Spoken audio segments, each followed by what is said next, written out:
Il est le premier et le seul à avoir eu accès aux archives de François Mitterrand concernant la politique de la France au Rwanda et le génocide des Tutsis qui a fait 800 000 morts en 1994. François Graner, bonsoir. Bonsoir. Vous êtes chercheur, membre de l'association Survie qui vise à mettre fin à toute intervention néocoloniale en Afrique. Auteur également de 2 ouvrages sur le Rwanda, Le sabre et la machette, officier français et génocide Tutsi. Puis avec Raphaël Doridan, l'État français et le génocide des Tutsis au Rwanda. C'est donc en juin dernier que vous avez obtenu du Conseil d'État français cet accès aux archives de l'Élysée. On a le sentiment que vous avez obtenu le Graal en quelque sorte sur ce dossier très sensible qui empoisonne les relations entre la France et le Rwanda. Des mois de travail pour décortiquer tout ça. Qu'apprend-on de nouveau dans ces archives ? Alors, la première chose qu'on apprend de nouveau, c'est que les accusations qui sont portées sur la France depuis 25 ans par le travail collectif de beaucoup de gens, beaucoup de gens que je salue ici, ces accusations sont fondées. Tout à fait, les derniers documents trouvés confortent absolument et solidifient les accusations qui sont portées, c'est-à-dire que la France, les décideurs français ont soutenu les extrémistes Hutus qui commettaient le génocide et ils les ont soutenus avant, pendant et après le génocide. Mais qui a décidé quoi ? Alors, les archives permettent justement de préciser cette question. Ça, c'est un de leurs intérêts. Elles complètent les témoignages, elles permettent de solidifier le tableau. Et la personne qui a le plus décidé, c'est François Mitterrand. Il est au centre des décisions. La Constitution de la Ve République fait qu'il décide énormément de choses et qu'il peut négliger, il peut refuser toutes les alertes qu'il reçoit, parce qu'il y a beaucoup d'alertes en interne, en externe, qui essayent d'infléchir la politique française de soutien aux génocidaires. Et il y a d'autres décideurs qui sont alors, encore vivants. Il y a son entourage. Alors, effectivement, François Mitterrand est mort. Mais autour de lui, il y a son secrétaire général Hubert Védrine, par qui passent toutes les informations et par qui redescendent toutes les communications de François Mitterrand. Il y a les 3 militaires autour de François Mitterrand qui sont son conseiller militaire, le général Queneau, le chef de l'armée, l'amiral Langsade, et le chef de la coopération militaire, le général Huchon. Et puis il y a le ministre des Affaires étrangères, Alain Juppé. Il y a le conseiller Afrique de Mitterrand, qui le conseille, Bruno Delay. Mais c'est en gros, c'est une petite poignée de gens qui arrivent à prendre et à mettre en œuvre toute une politique, alors même qu'il y a beaucoup de gens qui essaient de s'y opposer. Alors quand vous étiez venu il y a 1 an sur ce même plateau, vous disiez que la justice française avait fait le choix de la prudence. L'impunité est toujours de mise aujourd'hui ? Eh bien, ça n'a pas bougé depuis 1 an. On attend toujours. La justice française campe sur ses positions, qui est de refuser d'aller interroger les responsables parisiens, et en particulier ceux que j'ai nommés qui sont encore vivants.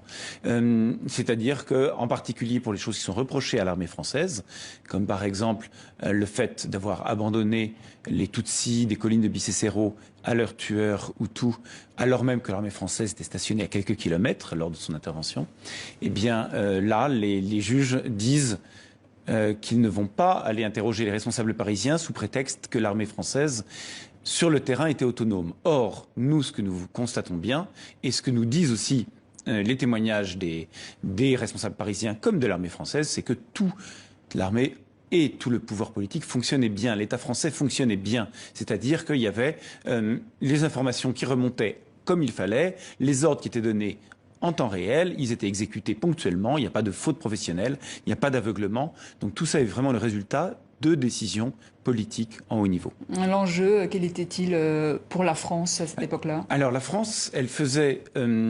Et ça aussi, on le voit dans les archives. J'ai vu ça explicitement dans les archives que je viens de trouver.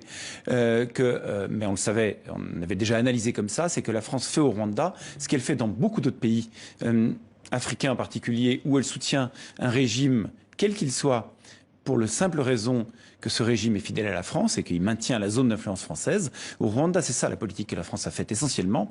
Mais c'est le cas extrême, c'est-à-dire qu'au Rwanda, elle soutient des génocidaires et elle les soutient avant, pendant et même après le génocide. Donc c'est vraiment en connaissance de cause. Et le fait qu'il massacre des Tutsis n'infléchit pas la politique française. Donc ça permet d'éclairer beaucoup la politique française en Afrique et d'essayer de la comprendre et de voir quelles peuvent être ses conséquences extrêmes, passées, mais aussi éventuellement futures. Et nous, on essaie de se battre pour que ça ne recommence pas. Et est-ce que ça pourrait se reproduire, justement, ce genre de situation? Tout ce qu'on constate, c'est que les leçons n'ont pas été tirées. Aucune leçon du Rwanda et de la complicité de génocide française n'a été tirée. C'est-à-dire que la politique française reste la même. Les déclarations du président Macron, les 2 jours avant son élection, sont exactement du même genre que celles que Mitterrand aurait pu faire. C'est-à-dire qu'il est attaché à la stabilité des États et qu'il est prêt à soutenir des régimes même dont il ne partage pas les valeurs. C'est exactement avec ce genre de vocabulaire que Mitterrand était intervenu au Rwanda comme ailleurs. Et puis le fait que l'armée française n'a pas du tout tiré les leçons, elle a renforcé même ce qu'elle a commencé à appliquer au Rwanda, qui est l'utilisation de mercenaires, l'utilisation de forces spéciales, l'utilisation de doctrines contre-insurrectionnelles. Tout ça, elle a renforcé cet usage et non pas diminué. Donc ça veut dire que si dans le futur la France est amenée à soutenir un régime aussi grave et aussi criminel que celui qu'elle a soutenu au Rwanda, eh bien les mêmes choses peuvent se reproduire, ou en tout cas, on n'a aucun signe que la Constitution française puisse empêcher ça. Alors toute cette affaire fait évidemment écho au dernier rapport de l'historien Benjamin Stora, remis à l'Élysée, c'était la semaine dernière, sur la guerre d'Algérie. Ni repentance ni excuse de la France, mais des actes symboliques, ça suffirait dans le cas du Rwanda? Alors les actes que propose M. Stora sont relativement forts, hein, ils ne sont pas uniquement symboliques. Alors effectivement, dans le cadre du rôle qu'a joué la France au Rwanda, c'est-à-dire le soutien actif aux génocidaires. Là, il y a vraiment des actes forts qui doivent être posés, mais il semble bien que le préalable serait, je ne sais pas si la question est d'une excuse ou d'une repentance, mais elle est d'une reconnaissance formelle par l'État français de ce qui s'est passé. Comme Jacques Chirac a reconnu le rôle de l'État français dans la Shoah, eh bien là, il faut que la France reconnaisse sa complicité dans le génocide des Tutsis et qui est vraiment une reconnaissance officielle. Qu'allez-vous faire, qu'allez-vous en faire de toutes ces nouvelles données que vous avez récoltées dans ces archives de l'Élysée? D'abord, il y a déjà une grande partie. Les archives que j'avais pu avoir déjà dans le passé ont déjà été incorporées à notre livre avec Raphaël Doridan. Et là, celles-là vont être publiées et vont être utilisées soit dans des articles et ou dans une réédition de ce livre.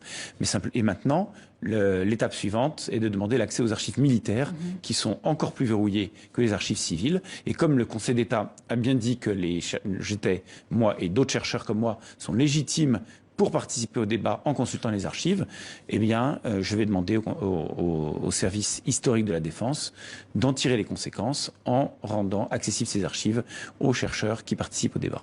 Et on attend également les conclusions, j'imagine, de la commission d'historiens présidée par Duclerc, mise en place par Emmanuel Macron. C'est pour quand ? Alors, la commission, qui n'est pas que d'historiens, d'ailleurs, il y a des juristes aussi, elle doit rendre son rapport le 2 avril. Donc, on attend son rapport, effectivement. À la fois le rapport et les annexes, puisque eux-mêmes ont dit qu'ils allaient publier des documents. Cette commission est très attendue, effectivement. Son rapport est très attendu. On a peu de signaux pour l'instant sur ce qu'elle va faire. Il se trouve que les 3 seuls signaux qu'on a sont malheureusement tous 3 négatifs et que donc on va attendre avec beaucoup de prudence la sortie de ce rapport et beaucoup de vigilance surtout. François Graner, merci. Je rappelle que vous êtes chercheur et membre de l'association Survie.